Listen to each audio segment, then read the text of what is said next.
Poirier will do his thing until Connor's ready. Yeah, you said it, and obviously that's the fight to make the title fight. Did you speak to Charles or Dustin? Like, any idea like how soon they'd like to fight? No.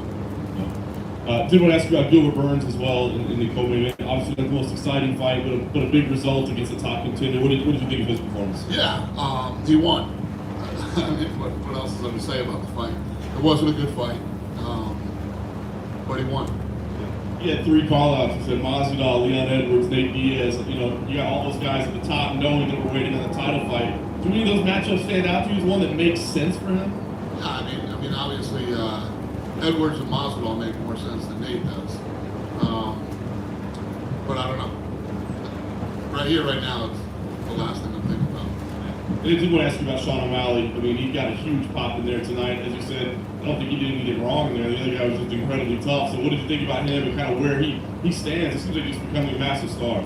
Yeah, listen, he did what he was supposed to do. He stayed on his feet, kept moving, hit the guy with tons of combinations, didn't gas out while doing it. I mean, he was looking at the clock a little bit there in the fight, but when you're in there against a zombie, I can just imagine what it's like. So I thought he put on a good performance. Last thing for me, I just meant to ask you earlier. I know you said this is fight business, people are going to say mean things, but did you have any disappointment in Connor, still chirping at Dustin while he's sitting on the ground? Oh, I didn't hear it. I didn't hear one word of it. He brought his wife back into things. Yeah, I don't like that. Yeah, that's not good. Yeah, leave people's family and wives, and that's stuff out of it. Family has nothing to do with it. Danny, to your left. What do you make, one of the things Connor said at the press conference the other day was he doesn't count submissions, that, he's 19-1, right? Whatever his record will be without submission losses. So here he's out there going for guillotine. It's like, so the fact that guys says he doesn't count it, why was he going for a guillotine? Listen, you say a lot of things at press conferences when you're in a fight. Guillotine's a part of the sport, so if it's there, you take it. And it was actually a very risky move for him to take that. I think if you're going to take it, you keep it standing and try to do it standing instead of going to the ground. But, you're in the heat of the moment. You probably had a good view of that across the octagon. Did you think Connor was badly hurt when the run in, forgetting the ankle, just from the punches that Dustin was landing? He landed a lot of big shots from the top, and then the left hand that knocked him down. Did you think Connor was in bad shape just from being buzzed? I think he got, he definitely was on the receiving end with some elbows and some punches, but that's part of the game. I mean, everybody takes that. I guess what I'm saying is, do you think, that would have been a situation where you might have seen Dustin finish it if Connor hadn't gotten injured like that? You see what I'm saying? Well, he got back up on his feet and was throwing punches. I mean, his ankle snapped from throwing punches. He was fighting back. It wasn't like he was up against the cage and defenseless, and Dustin was on low. But Dustin landed a punch that knocked him down, and that's why his leg collapsed out of Connor. Dustin landed a left hand that knocked Connor back, and his left hand when he got. I don't know. Only Connor knows the answer to that question. But if his ankle doesn't break, I think we get to the end of the round and go around. What do you make of Dustin's performance? I mean, he had took a couple shots early, and he shows a lot of resilience as a fighter, right? I mean, is that what you make of it? Yeah, the shitty part for Dustin is that he gets out of the guillotine. He's got the top position, lands great elbows, punches, ends up winning the round, and then Connor breaks his ankle. And so the storyline is, Connor broke his ankle instead of, Dustin looked good.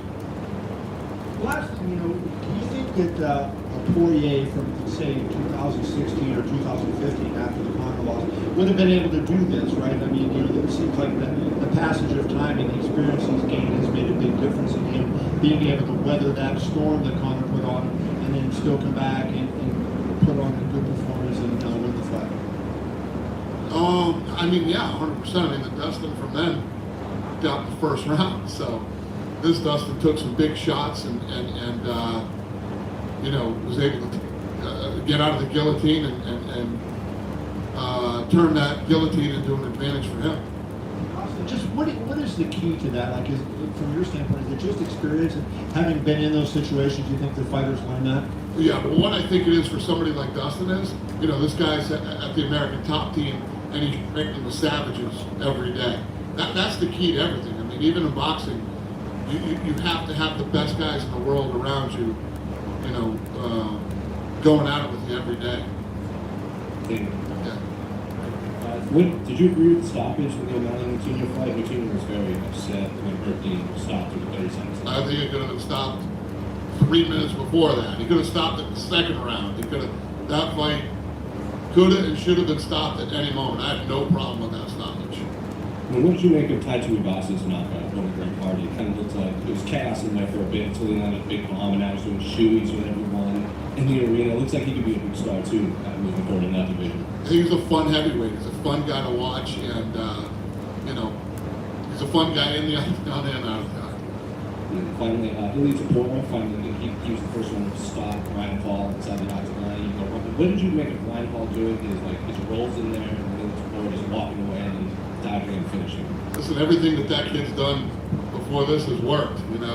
Tonight it didn't. Hey Dana, Yep. right over here. Hey. Hypothetically speaking, if Dustin beats Oliveira and becomes the champion, would you want Conor to fight him for a title shot, or would you want him to fight someone else to earn the title shot? All that stuff, you can't do the hypotheticals in the sport. It's all about timing and what's going on, what has happened since then. We got to see how this whole thing plays out. Don't even know how Conor goes into surgery tomorrow. I don't know how long he's going to be out, how much rehab and therapy he's going to need. And lastly, Taito Iwasa, when he gets the victory, he does the shoeies. The crowd loves it. Do you think we can make that a tradition? If he gets the victory, he does the shoey on the cage. Make it a tradition. Tradition. Like, I don't know. That's up to him. He's been doing it since he won, hasn't he? Since he's been here. He goes out and does the shoey with everybody ever since he got here, right? Sounds like it's already a tradition. All right. Dana, to you, right? Okay. Do you have any update on how many stitches Jessica got? That's a good question. 13 stitches. Dana, over here to your right. Oh, wait. Oh, I'm sorry. What'd you think about that fight going to cut, though? That was some nasty run. Yeah, but no, that was a beauty, man. She's tough. She's tough as nails. There's a psychological thing that happens to you when you get split wide open like that. And blood is running all over your face and your eyes, and you can see it in the camera. But especially for a woman, and she's tough, man. She's a gamer. And then as for the other, woman who won on the card, Irene Aldana, what did you think of her? I thought she looked incredible. I thought she looked incredible tonight. I didn't. What am I doing wrong? Just like that. I didn't see the fight ending like that. I thought that was going to be a much tougher fight. She made it look easy. She didn't have a mark on her face. And, yeah, this mic sucks. It's not good. It's been like that all night. All right.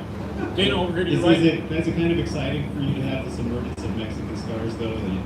She's been around for a while, but she's continuing to look great. No, she continues to get better in every performance, and I think tonight was a real coming out party for her, man. And to be honest with you, when I think about it, she should have been up for a performance. You know what? I'm going to give her some money. Thank you for bringing her up. We're going to pay her some more money too. I'll forget. Right, last thing for me, Dana. We know that you're going back to Fight Island in October now. Is it just going to be for the one event, or are you going to do multiple while you're over there? Oh yeah, it's going to be. I've been talking about how I can't wait to share with you guys all the stuff we're doing.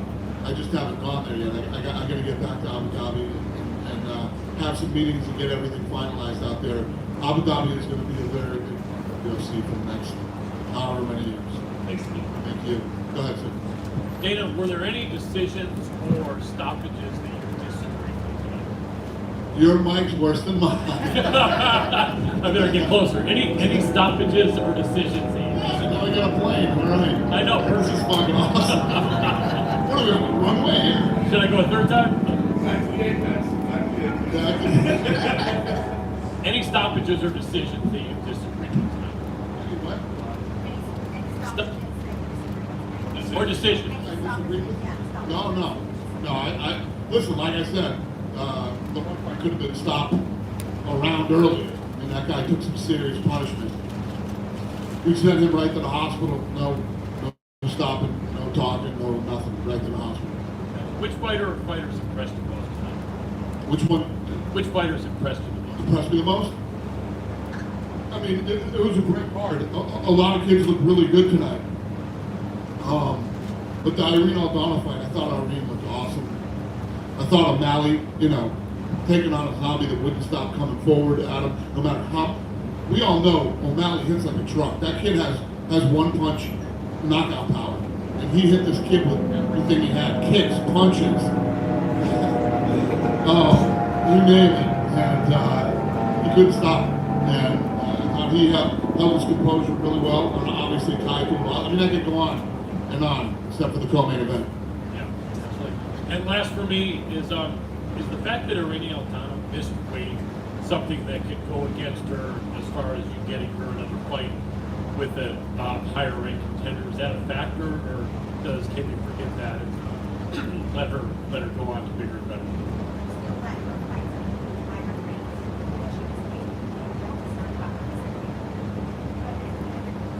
My mic must be really bad. I'm on top of shit. I didn't know she missed weight. Uh-oh. Yeah, that's a good question. Yeah, that's something we need to talk about. I didn't even know that. To be fair, Dave? Yeah. Dana right here. Yeah. Right over here on your right, Dana. Yeah. This is your big night back in Las Vegas, not at the Apex. You filled up T-Mobile. Was it what you expected? I'm assuming you thought about it quite a lot. Yeah, I mean the buzz and the energy here was awesome. Yeah, it was a good show. The you don't ever want to see a main event end like that, but it happens. It's a contact sport. You talked a lot about, on the broadcast, the most celebrities who have requested tickets. I'm assuming you have a lot of celebrity friends. What's your nice way of telling them, I don't got any more tickets? This was the one that we had to do it to a lot of people. We had to tell them they don't have any more tickets. This thing sold out so fast and filled up so fast.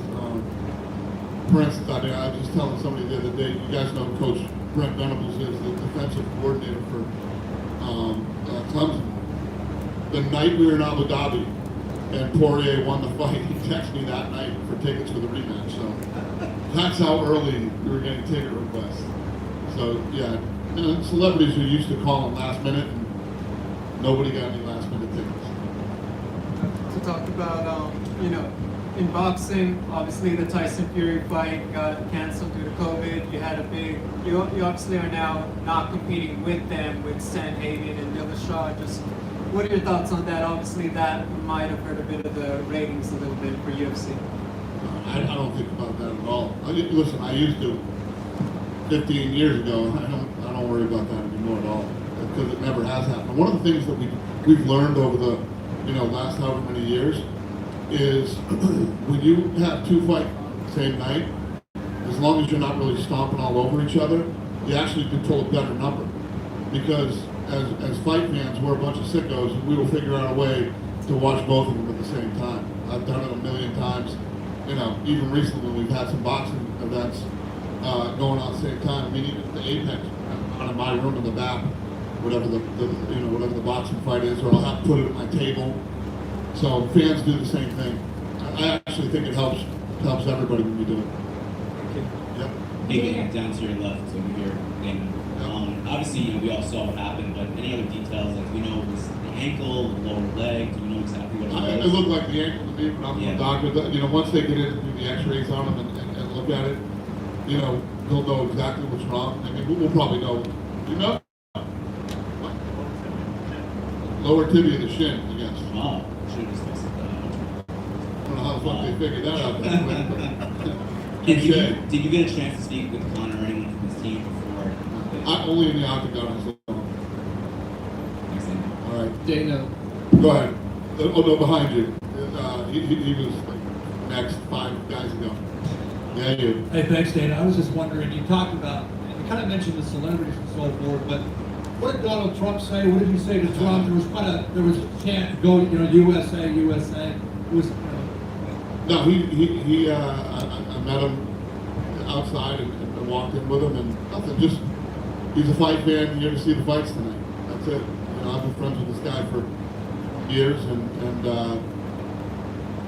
just two friends who are fight fans watching a fight.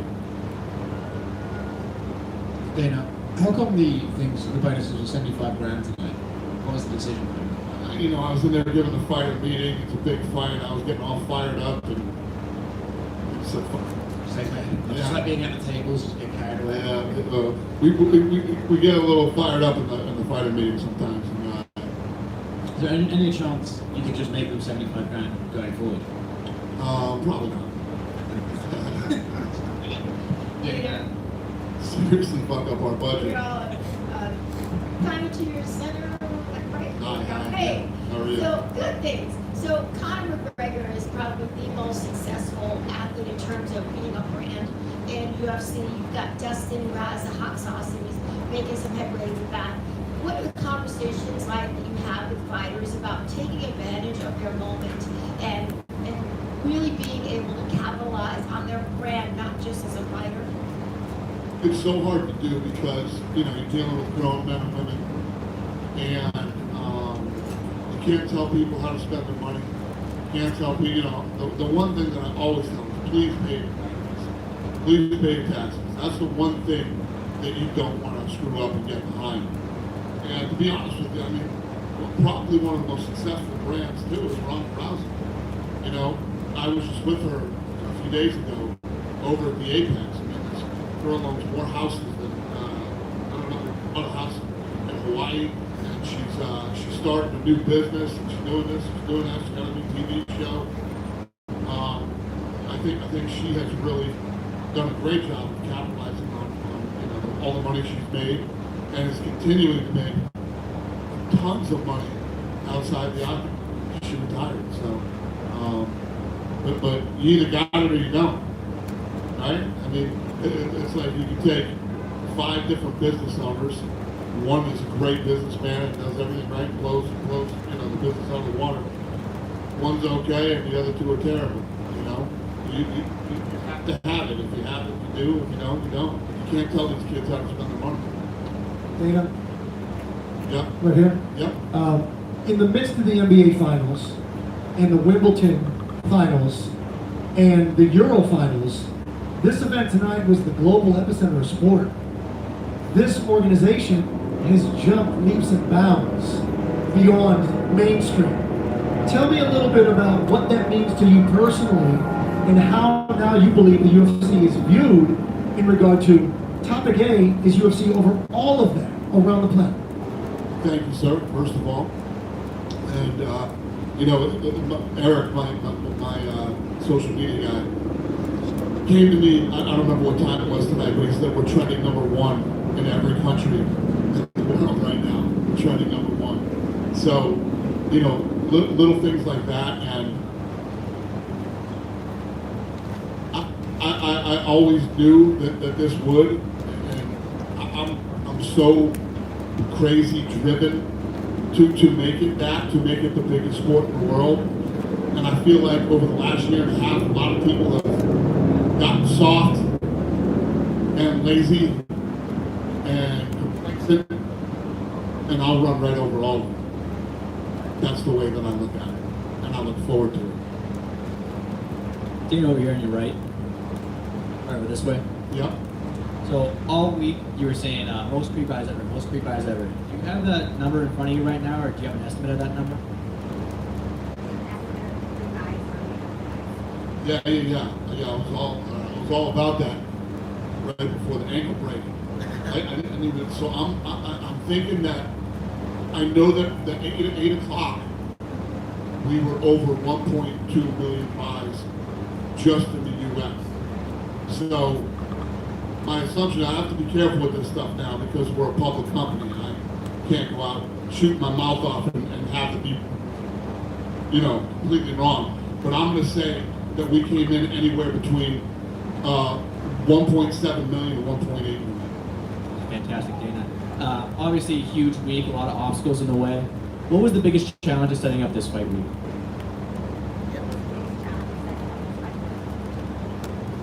You know, this was a typical fight week. The worst part of this week was tickets. Tickets is the worst part of this job. I hate it. I've been doing it for 20 years. And when people ask me, you know, when you retire, What would you be excited about? I'll be excited about not doing tickets anymore. That's about it. Every other aspect of this job I love. Or tickets suck. It's the worst part of this job. It's like a wedding every weekend. I'm doing a wedding and seating people, and nobody's happy with where they're sitting. And this guy's in front of me, and that guy's behind me, and you know how it goes. Especially when you get celebrities and all that shit. It just and fighters. You know, you see these guys. I could bitch all night to you about tickets. Dana, you said you had words with Conor in the cage. What were the words? No, I just looked at him. I said, "How you okay? Okay?" You know, he just gave me the nod. But as soon as he's better, you see a rematch happening between Poirier. I don't know. Listen, the rematch is there. You got the rematch with him like you got the rematch with Diaz. You know, it's always going to be there. I don't know what the landscape's going to look like when he's ready or how long it's going to be. And so to say definitively, I can't right here right now. But you always have that rematch. Usually, people talk about the fighters' entrances, but Taito Boss's exit was maybe one of the best exits ever. Would you share a shoe with Taito? If the world was on fire and everybody was dying of thirst, that's the last fucking thing I would ever do. Ever. But good for him. Not my thing. And we're finally back. Vegas is open. It's live. T-Mobile. Do you have any dates, more dates here in Vegas for T-Mobile? We do. I don't know it off the top of my head, but we will be back to Vegas, yes. Yep. Great. You mentioned the pay-per-view buys. Before you were talking a lot about efforts to crack down on online piracy and stuff. Where do you feel like you are with that right now? Yeah, I got a text tonight that there was something like, there were tons of sites out there doing it, but we have a whole system in place. That, we're so good at that. We're so good at that. We battle that every day. We spend a lot of money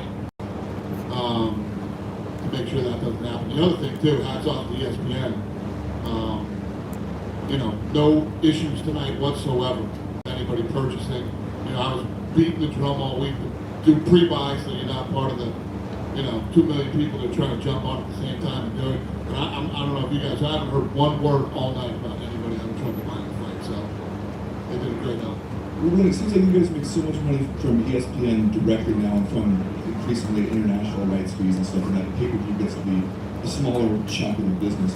Oh, no, pay-per-view is where we live or die. Pay-per-view is our business. Do you see that as like 5-10 years from now? You think that stays the same way? Because it seems like you're trending more and more in rights fees. It's going to be interesting to see how that plays out. In my opinion, over the next 10 years, the networks and all this stuff are going to go away. Everything's going to be streaming. Everything's going to be streaming, and it's going to be global. And I think that, like ABC, CBS, and NBC, that we grew up with as the powerhouses in television, there will be 3 of those. There will be Netflix, ESPN, and YouTube. I don't know. There'll be somebody, there'll be 3 powerful people out there, and they'll start locking up sports rights or whatever it's going to do. I think the landscape is going to change so much in the next 10 years. I don't know. Lastly, what do you think about Greg Hardy at this point? Because he's gotten some good placement, and you guys have had a good push behind him, but he hasn't beat a lot of guys who are like notable still UFC. Well, tonight was a big night for him. Tonight was a really big night. Tied to a boss would have been a real win for him. So, I don't know what this means for him tonight. Dana, back over here on your right. So both Conor and Dustin this week, they mentioned that they want to challenge Charles Oliveira for the lightweight title at the end of the year at Allegiant Stadium down the street. But since T-Mobile is the exclusive home for the UFC events in Las Vegas, is Allegiant Stadium even a possibility for that fight? No. On my word, no. Not a possibility. No. You know what kind of a fight you have to go into a stadium? You gotta be in a place, like for instance, you know what we do at stadium? When Australia opens back up, we can go back over there and put on, you can do an Adesanya versus Whitaker in Australia, or New Zealand or something like that. Those are stadium shows, The other thing, I don't love stadium shows here in the United States, and another place like in Australia, they're used to stadiums. I think it takes away from the experience.